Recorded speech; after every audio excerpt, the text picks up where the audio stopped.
So there's always been a misconception about settings on Apex Legends. Now what I mean is, you'll find most of the people who look up settings videos, they'll go on a pro player settings and they'll be like to themselves, okay, I'm going to copy these guys' settings and I'm going to be the next Asu. Well, I hate to break it to you guys, I hate to rain on your parade. You're not going to be the next Asu just because you copy someone's settings. Like, honestly, there's so many factors into like getting into that bracket of ASU level.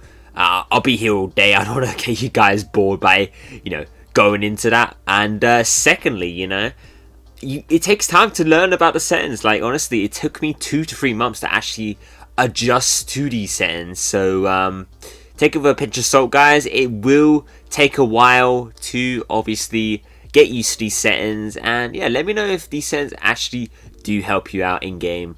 But if you do enjoy the content, guys, definitely like and a sub, and don't forget to turn post notifications on so you don't miss another Apex Legends video of me. But that's it from me, guys. Take care, and I'll see you guys soon. So moving straight into the video, and first of all, we're gonna go over gameplay. Now, one of the main things here I'm gonna say first of all is probably the crosshair damage feedback. Now, I have this on X with shield icon, however, I do change it up. I sometimes put it on off for some reason. Like, some days I hit my shots more with that off. Like, it really doesn't make sense, I know. But yeah, you can switch around with that. You can have it on one or the other, so yeah, try that. All of this is pretty much on default. Mini-map rotations on auto sprints on off. That you can put that on. It really just depends on the quality of your controller. This is an important one. Taking damage closes Deathbox menu. Make sure to put down off, guys. Now, what it does is basically, obviously, when you're looting a box, sometimes you'll need that armor switch, and you'll try and get it, but you get shot and it kicks you out. That is the most frustrating part. So if you want to avoid that, the best way of doing it is actually turning it off, so you have no problems in getting that armor switch, and you can win a few more gunfights that way.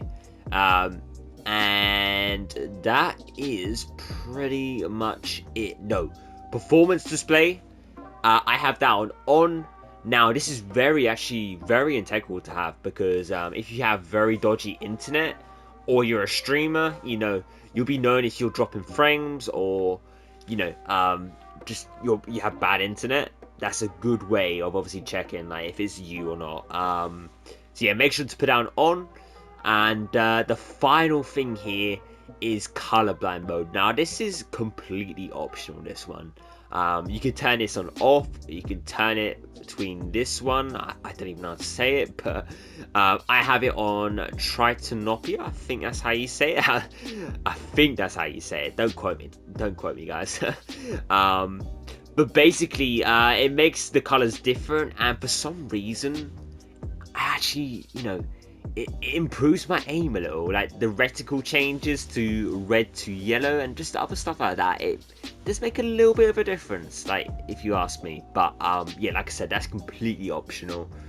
And yeah, now moving into controller, the first thing we're gonna have a look at is button layout. Now, I have a scuff, so I don't actually need to worry about this, but if you want to play like you have a scuff, probably Ninja is your best bet. Now, L1 is jump and R1 is crouch, and this is perfect because basically, obviously, L1, R1, L2 and R2 are your main friends in this game, and you don't want to keep your hands off it, because obviously if you're pressing X while you're doing everything, obviously you're delaying your movement. So that is the best way to go about it if you want to have really good movement.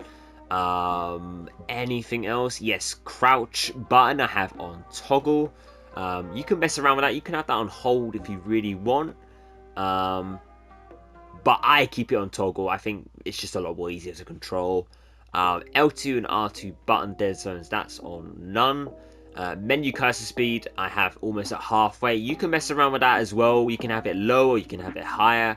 It's not going to make a big difference, honestly. Now on to movement and aiming. This is one of the most important parts of the video. Now, I have mine on 5.4, but if you're starting out on linear, 4.3 is not a bad shout. 4.3 you can start on, and then obviously you can bump your way up if you're feeling comfortable with it.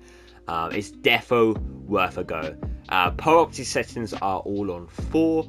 Obviously, if you're on 4.3, it'll be on 3, all of it, I believe. Response curve, now this is probably the most important part of the video. Linear, if you don't know, is raw input, and what raw input is basically your own movements with the right stick, and it's very good because obviously you can control it, whether it's a small movement or a big movement, it's all in your control. Whereas with classic or steady, it's more with the actual game, you're not controlling it yourself, and it can really make a difference putting linear on, especially if you're that guy who likes a flick shot, you know, onto people. This is the perfect way of doing it.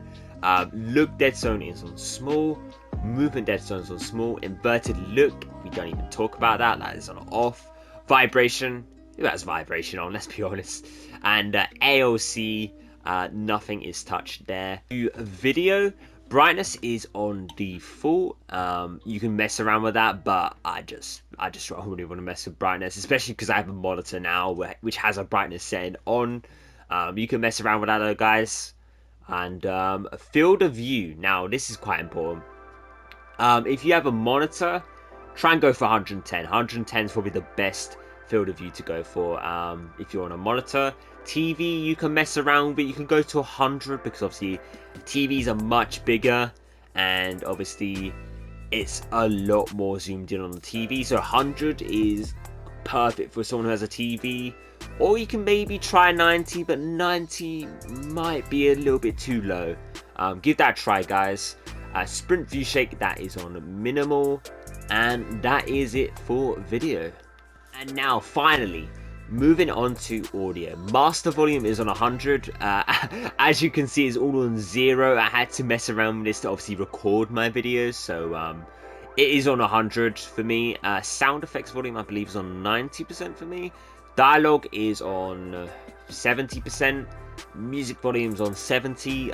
Lobby music volume is on 50. But you can turn off music if you want, guys, if you don't really use it in the game. And yeah, that's pretty much it. That is pretty much it. I don't think I missed anything else. No, I didn't miss anything else. But yeah, if you did enjoy the video, don't forget to leave a like and a sub. Thank you for watching, guys, and I'll catch you in the next video. Take care, everyone, and I'll see you guys soon.